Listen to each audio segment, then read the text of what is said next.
Strain energy and impact load. Strain energy का नाम सुना है आपने इससे पहले कभी? स्ट्रेन का नाम तो सुन रखा है, क्या होता है स्ट्रेन बताएं जरा मुझे। सुन रखा तो स्ट्रेन का नाम बता दो पहले मुझे, क्या होता है बताओ। स्ट्रेन क्या हुआ करता था? What is strain? नहीं पता? स्ट्रेस पढ़ा था? क्या था स्ट्रेस? अच्छा, स्ट्रेस की डेफिनेशन किसी को याद है? कोई बताएगा मुझको? What does the stress is? Stress क्या होता है? सबसे पहला टॉपिक था आपका स्ट्रेस, क्या था बताओ।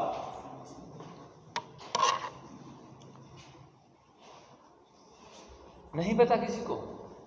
फॉर्मूला पता है? सिंबल पता है? कुछ नहीं, क्या पता? सिंबल पता है बताओ। सिग्मा, चलो कुछ तो पता है, मुझे लगा सारी अंदर से गायब हो गई। सिग्मा, सिग्मा इज टू क्या होता था? एफ अपॉन ए, है ना, फोर्स अपॉन एरिया। चलो थोड़ा थोड़ा याद आ रही है।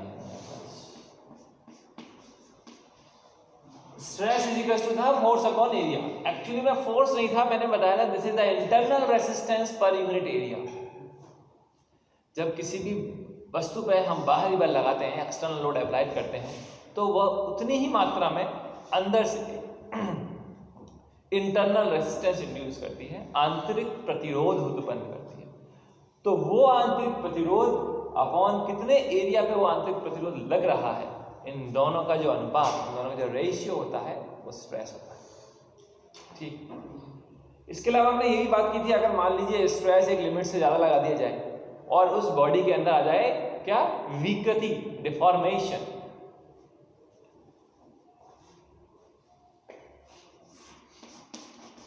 जैसे कि मान लीजिए रॉड है, इसके इस सरफेस पे मैंने लगाया फोर्स, अभी अगर लेंथ है इसकी L, फोर्स लगाने की वजह से इसकी लेंथ में आ गया बदलाव और इसकी लेंथ भी बढ़ेगी क्योंकि बाहर की तरफ फोर्स लग रहा है।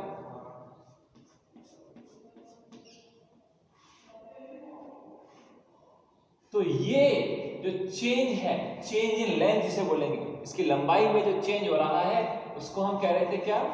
dF।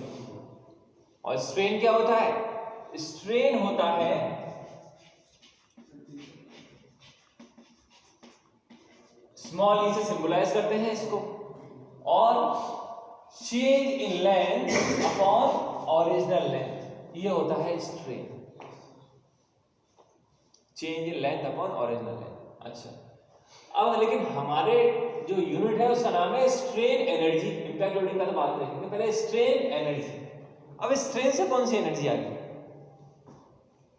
कोई बता सकता है स्ट्रेन से एनर्जी कैसे आ जाएगी?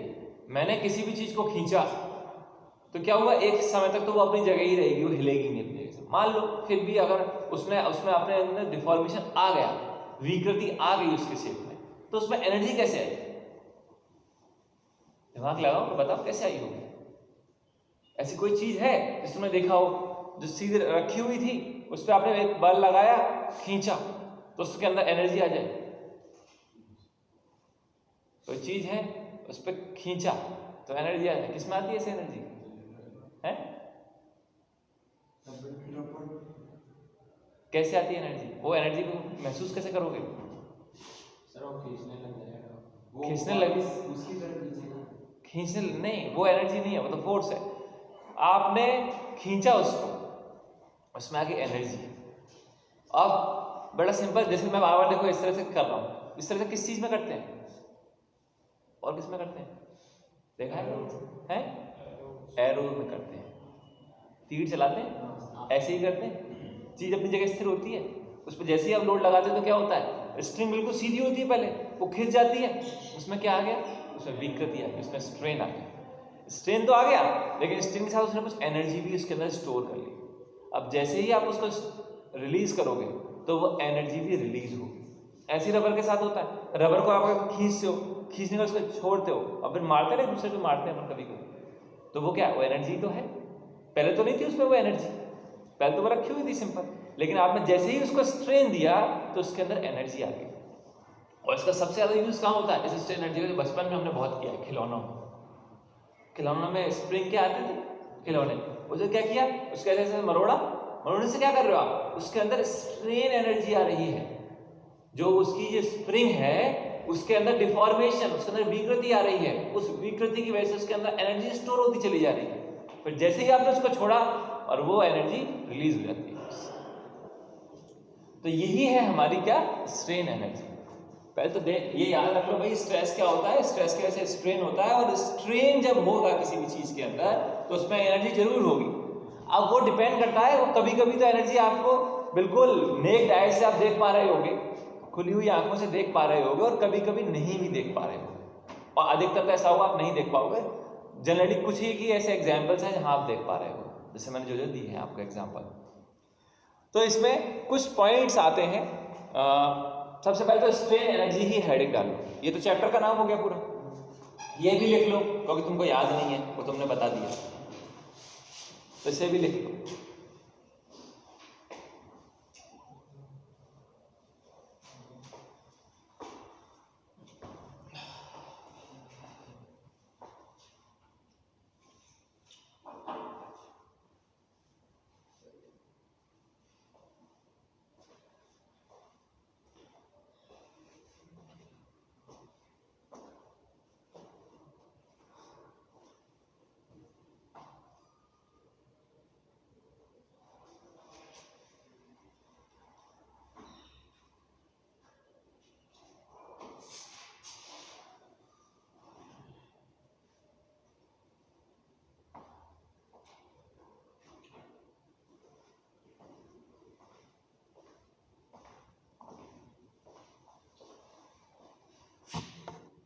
लिख लिया?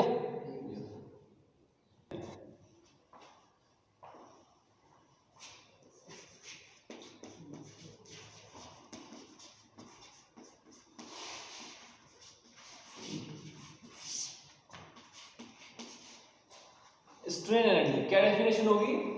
व्हेन बॉडी इज स्ट्रेन, मेरे साथ साथ ही लिखते चलना है इसका, इसमें समय मत लगाना, इसमें लिख देना। When body is strain the energy is absorbed in the body, the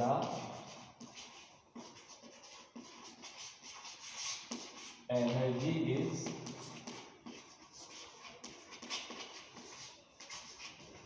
absorbed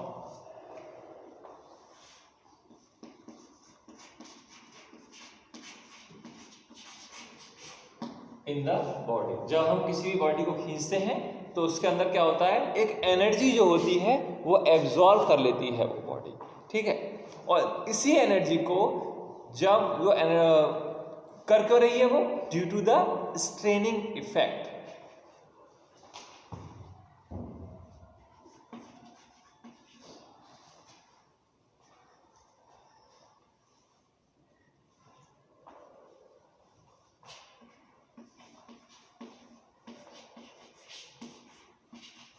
The energy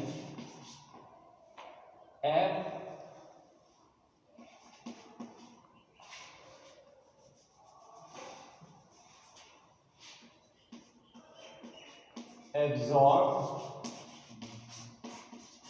by the body due to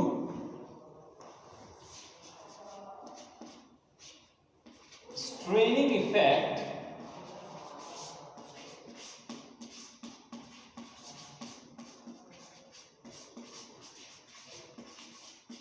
is known as strain energy।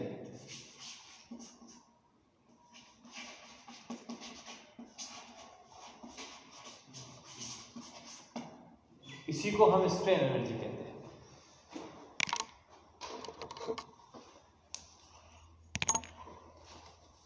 ठीक है, जब भी हम किसी बॉडी को स्ट्रेन करते हैं, खींचते हैं, तो क्या होता है, उसमें एक एनर्जी एब्जॉर्ब हो जाती है। और ये जो एनर्जी एब्जॉर्ब क्यों हुई है, उसकी स्ट्रेनिंग इफेक्ट की वजह से, उसकी विकृति की वजह से, और इसी एनर्जी को जो एनर्जी इसमें स्ट्रेनिंग इफेक्ट की वजह से एब्जॉर्ब की गई है उसको हम कहते हैं स्ट्रेन एनर्जी। तो ये सिंपल परिभाषा है हमारी स्ट्रेन एनर्जी। ठीक, इसके बाद इसमें कुछ टर्म्स आएंगे, सम डेफिनेशंस हैं, उनको लिख लेते हैं। लिख लिया ना ये तो?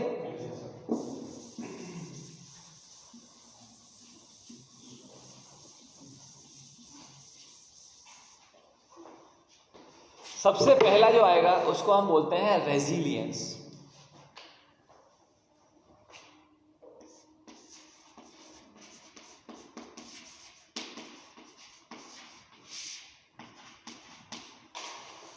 रेजिलियंस क्या होता है? रेजिलियंस होता है कि किसी भी बॉडी को जब खींचा गया है तो उसमें कुल कितनी एनर्जी स्टोर होगी, the total energy absorb by the body due to the straining effect is known as its resilience. ठीक है, तो लिख लो इसको भी।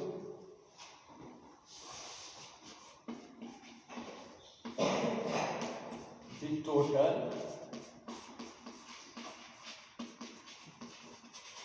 strain energy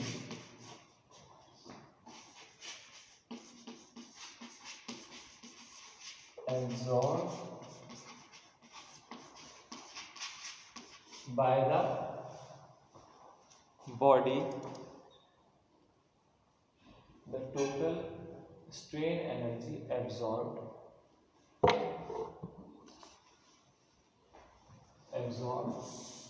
or stored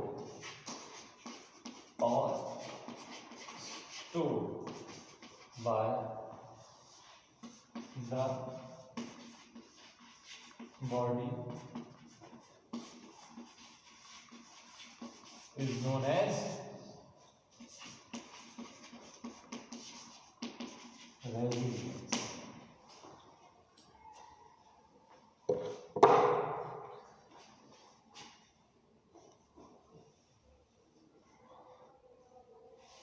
मतलब कुल कितना उसको आप एनर्जी को स्टोर कर सकते हो, वो है उसका रेजिलियंस।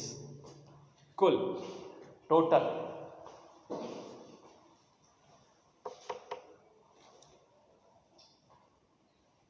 इसके बाद नेक्स्ट आता है प्रूफ रेजिलियंस।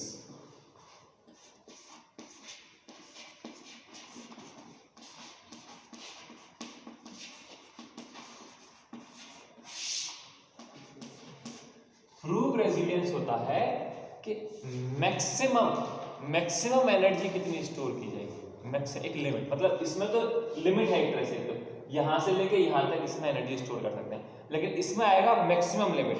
अगर मैं किसी क्वेश्चन का बोलूंगा कि भाई ये इसका प्रूफ रेजिलियंस है, मतलब अधिकतम इसके अंदर इतनी एनर्जी स्टोर हो सकती है, तो the maximum energy, the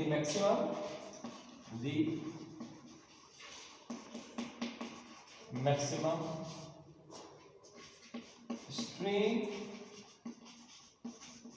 energy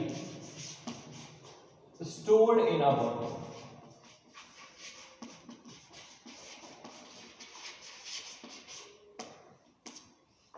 is known as proved resilience.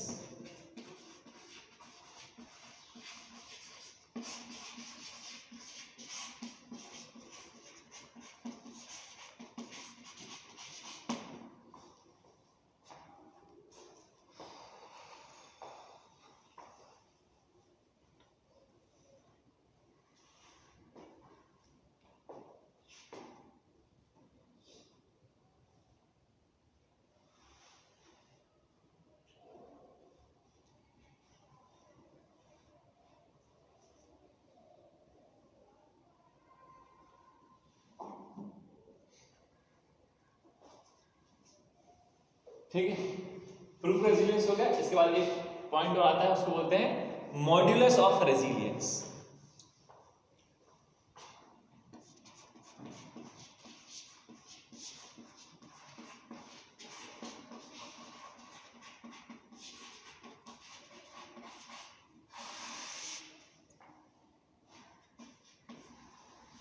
Modulus of resilience में क्या होगा, ये रेशियो होता है प्रूफ रेजिलियंस का और जिस बॉडी के लिए हम निकाल रहे हैं उसके वॉल्यूम के रेशियो का।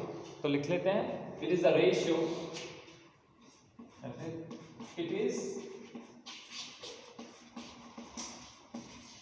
Defined as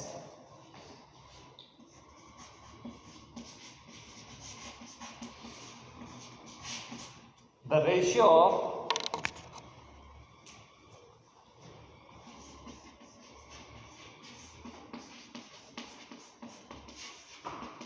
true resilience to the volume of a body।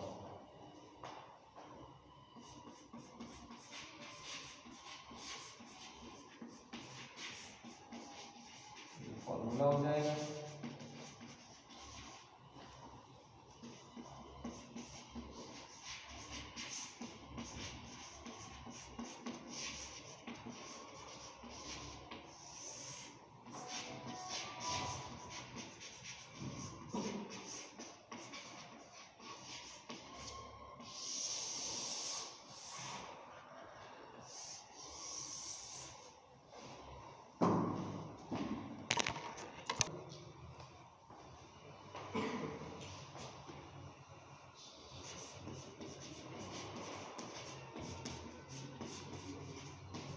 Three types of loading. First is gradual loading। पहले को मैं डिफाइन करूंगा ग्रेजुअल लोडिंग से।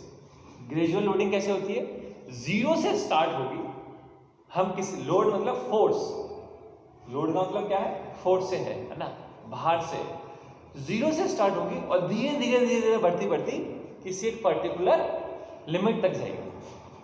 वो लिमिट जो भी हो, आपने 10 मीटर का लगाना है, 20 मीटर का निकालना है, कितना भी लगाना है, धीरे धीरे ही लगाएंगे। बड़ा सिंपल एग्जांपल जो है ग्रेजुअल लोडिंग का वो है, जैसे कि आप कोई चीज लेके खरीदने के लिए जाते हैं, तोलने के लिए जाते हो ना, कि भाई 10 किलो आटा दे दो या फिर 1 किलो चीनी दे दो। तो सबसे पहले वो क्या करता है, जब तेल लेने जाते हो, सबसे अच्छा एग्जांपल तेल का और अच्छा है।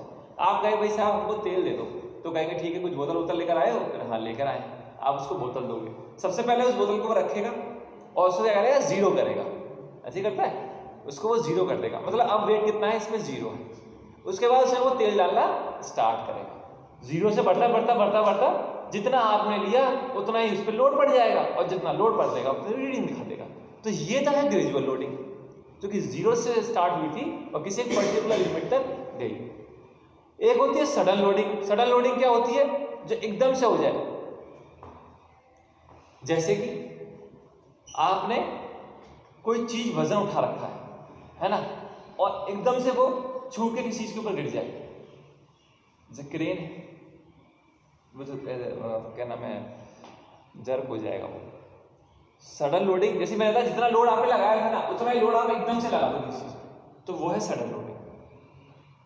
ग्रेजुअल में तो धीरे धीरे हो रहा था और सीधे आप लाए, वो 1 लीटर पूरा का पूरा तेल लाके आपने सीधा रख दिया उसमें, तो ये होगी सडन लोडिंग। तो उसने दिखा दिया कि और उसके भाई इसमें कितना है, इसमें भाई 1 लीटर वजन है, 2 लीटर वजन है, जितना भी है, तो उसको बोलेंगे हम सडन लोडिंग। कोई चीज कैसे जीरो से लेके स्टार्ट हो, किसी पर्टिकुलर तक जाए, तो मैं सीधे सीधे लिखता हूँ पी तक जाए, तो वो तो है मेरी ग्रेजुअल लोडिंग। दूसरा है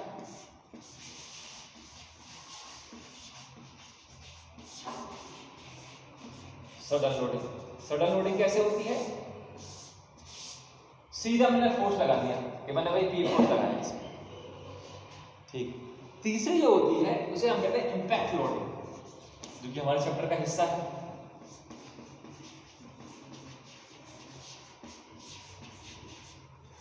इंपैक्ट लोडिंग कहां होगी? कोई बताएगा मुझे, इंपैक्ट लोडिंग कहां होगी? किस चीज से आप समझते हो कि ये इंपैक्ट है? सर जब फोर्स लग जाएगा ना उसके बाद जो इम्पैक्ट आएगा ये भी तो इंपैक्ट है, इसे भी इंपैक्ट बोलोगे फिर आप? फिर सडन किसे बोलोगे? सर वो तो सडन तो एकदम लग रहा है, इम्पैक्ट तो आपने फोर्स लगा दिया, उसके बाद जो दिख रहा है वो इम्पैक्ट हुआ। तो फिर ग्रेजुअल क्या है? ग्रेजुअल धीरे लगने के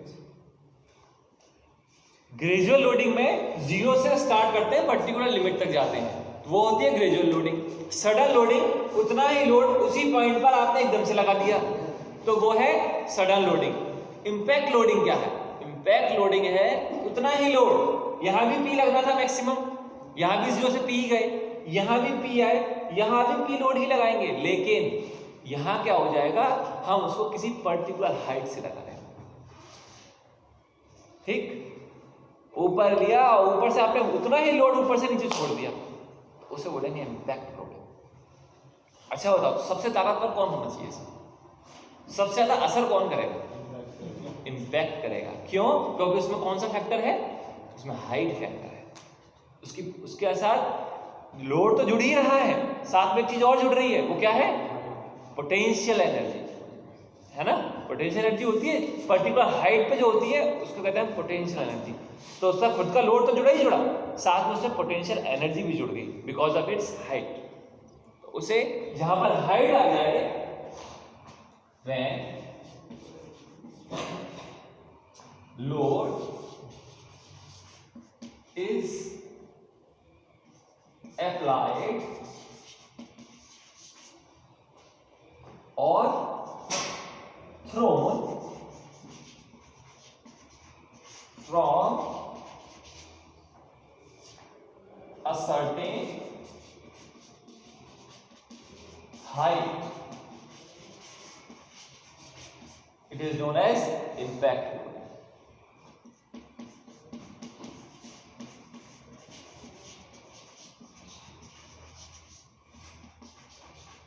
It is known as impact load. लिख लो इसको, 3 तरह की लोडिंग होगी अपनी।